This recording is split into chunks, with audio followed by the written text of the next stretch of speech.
Tiger শ্রফের নতুন look চলে এসছে, আর আমিও একটু আগে জাস্ট নিজের নতুন লুক নিয়ে চলে এলাম। যদিও এটা আমার নতুন লুক নয়, বহুদিন পর নিজের পুরোনো হেয়ার কাটে আবার ফিরেছি।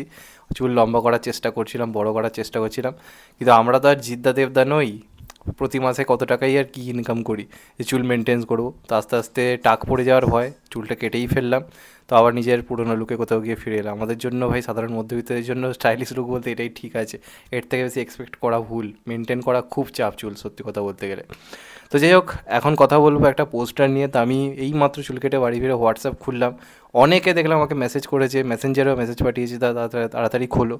এই কথাটা আমি কেন বলছি, যখন এরকম জিনিস দেখতে পাই বুঝতে পারি যে এই সিনেমাটা নিয়ে একটা মানে হালকা হলেও হাইপ রয়েছে। তো তেমনই বাঘি ফোর কিন্তু এমন একটা ফ্র্যাঞ্চাইজি যেটা খারাপ হোক বা ভালো হোক, তার একটা অডিয়েন্স রয়েছে। অ্যাকশন সিনেমায় 2014-15 যে টাইমটাতে বাঘি নিজের একটা আলাদা জায়গা ক্রিয়েট করেছিল। প্রবলেম কোথায় হয়ে গেছিলো, যত দিন যাচ্ছিলো বাঘি ক্রমশ ক্রিঞ্জ হয়ে যাচ্ছিলো। সময়ের সঙ্গে সঙ্গে যেটাকে আপডেট করার দরকার ছিল ধরনটা সিনেমার, সেটা আস্তে আস্তে ক্রমশ পিছনের দিকে যাচ্ছিলো। বাঘি 1 2015 সালে দাঁড়িয়ে সময়ের থেকে এগিয়ে থাকা কাজ ছিল। বাকি 2 কিন্তু সময়ের থেকে এগিয়ে থাকা কাজ ছিল না, ওই টাইমের মতো কাজ ছিল। আর 2018-এ আসা, 18 বা 19-এ সম্ভবত, আমি ভুল বলছি, হয়তো 19-এ এসেছিলো। সেই সময় আসা বাঘি 3, যেটা সরি 2020-তে এসেছিলো বাঘি 3। তো সেই 2020-তে আসা বাঘি 3 পুরোপুরি ব্যাকডেটেড হয়ে গেছিলো।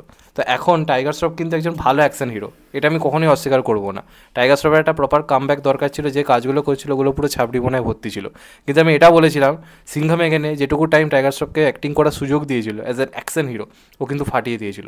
এটা আমি কখনো ডিনাই করবো না যে টাইগার শ্রফ একজন ভালো অ্যাকশন হিরো, কিন্তু অবশ্যই এটা আমি কখনো অস্বীকার করতে পারবো না। তো আমি বাঘি ফোর নিয়ে খুব এক্সাইটেড ছিলাম। আমি কদিন একটা ভিডিও করে বলেছিলাম বাঘি ফোরে হালকা বিয়ার্ড লুক থাকতে চলেছে এখান থেকে এরমভাবে। তখন অনেকে বলেছিল ওটা তো অফিসিয়াল লুক নয়, তুমি কী করে বলছো। তো আজকে টাইগার শ্রফ একটু আগে নিজের একটা পোস্টার এনেছে। পোস্টারটা কিন্তু বেশ ইমপ্রেসিভ একটা পোস্টার হয়েছে। আমি জানি বাকি নাম যুক্ত আছে বলি এখন অনেকে হাসাহাসি করবে, মজা করবে, খিল্লি করবে। সিনেমায় কেমন হবে সেটা পরে কথা, পোস্টার কিন্তু চমকে দেওয়ার মতোই হয়েছে। প্রথম কথা, টাইগার শ্রফের লুক, এরকম ব্যাডাস কাইন্ড অফ লুকে টাইগার শ্রফকে আমরা কখনো দেখিনি।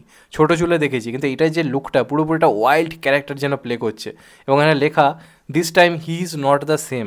মানে যেভাবে আমরা টাইগার শ্রফকে বাকিতে দিন দেখে এসেছি ক্যারেক্টারটা প্লে করতে, এ কিন্তু তার থেকে আলাদা টাইপও হতে পারে। এবং আমি যখন কিল দেখেছিলাম, একটা ব্রুটাল অ্যাকশন মুভি যখন আমি দেখেছিলাম, আমি কিন্তু বলেছিলাম যে টাইগার শ্রফের এই ধরনের সিনেমা করা উচিত, এই ধরনের স্ক্রিপ্ট চয়েস করা উচিত।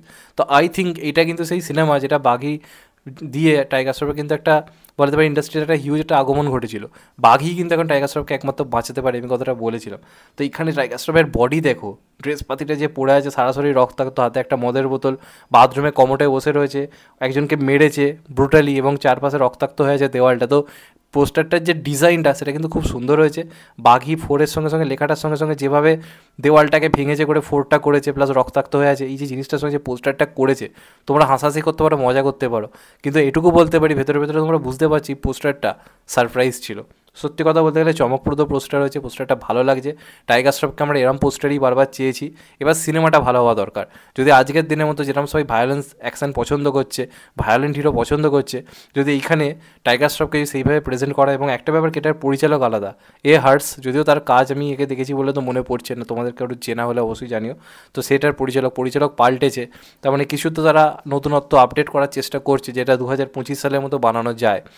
আই থিঙ্ক এটা আমার পোস্টার দেখে যেরকম লাগছে, এটা আই থিঙ্ক ওই হিরোপান্তি 2 বা বাঘি 4 লেভেলে, বাঘি 3 লেভেলে কাজ হবে না। তাতে কিন্তু বেশ ইমপ্রেসিভ লাগছে। পোস্টার খুবই ইউনিক কিছু তারা করার চেষ্টা করেছে, ওই যে স্ক্রিপ্টের মধ্যে যে ইউনিক ব্যাপারটা থাকে, তার কিছু বলার নেই। আর টাইগার শ্রফ অ্যাকশন নিয়ে আমি কোনো কথা বলবো না, অ্যাকশন ফাটিয়েই করে, এটা তো অস্বীকার করার জায়গা নেই। আর রিলিজ ডেট বলে দিয়েছে 5 সেপ্টেম্বর 2025 5 সেপ্টেম্বর আসছে। তো আমার কিন্তু পোস্টারটা সেই বাঘি 2 টাইমের মতো কোথাও গিয়ে এক্সাইটেড করলো, সিনেমাটা দেখার জন্য কিন্তু এক্সাইটেড করছে। এবং আমি চাইবো এটা দিয়ে টাইগার শ্রফ একটা কামব্যাক করুক। মুখে সিগারেট ধরি যেভাবে বসে রয়েছে, আমার কিন্তু পোস্টারটা টাইগার শ্রফকে খুব খুব খুব ইমপ্রেসিভ লাগছে। আমি কোনোভাবে এটা নিয়ে হাসাহাসি বা মজা করবো না, যখন করি যেটা ভালো সেটাকে ভাই অ্যাপ্রিসিয়েট করতে হবে। আমার জন্য ওয়ার্ক করেছে পোস্টারটা, বাঘির মতো সিনেমার যেরকম পোস্টার গ্র্যান্ড স্কেলের হওয়া উচিত সেই লেভেলটা কিন্তু এটার মধ্যে রয়েছে। তোমাদের কেমন লেগেছে পোস্টারটা অবশ্যই কমেন্ট করে জানাও। টাইগার শ্রফের কামব্যাক হোক, আমিও মন থেকে চাই। ওর একটা হিউজ ফ্যান বেস ছিল, যেটা আস্তে আস্তে হারিয়ে গেছে। নতুন জেনারেশন ওর একটা আলাদা ক্রেজ ছিল। টাইগার শ্রফের ক্রেজ কিন্তু কার্তিক আর্যন ফারিনার থেকেও বেশি ছিল অ্যাজ অ্যান অ্যাকশন হিরো। সেটা আই থিঙ্ক এই সিনেমাটাই কিন্তু ফিরিয়ে আনতে পারে। পেটাই বডি করেছে, তার সাথে এটা দিয়ে সেই হয় কিনা, একটা জবরদস্ত ভিলেন শুধু এবার দরকার, যে প্রপারলি ওর সঙ্গে hand to hand combat action করতে পারবে। তো দেখা যাক শেষ পর্যন্ত কী হয়। তোমাদের কেমন লেগেছে পোস্টারটা অবশ্যই জানিও। চ্যানেলটা নতুন হলে চ্যানেলটা সাবস্ক্রাইব করে দিও and get the bell icon. ভালো থেকো সবাই, টেক কেয়ার, নমস্কার, আবার দেখা হবে। এখন তো বাই, সবাই ভালো থেকো, সুস্থ থেকো, নমস্কার, টেক কেয়ার, আবার দেখা হবে।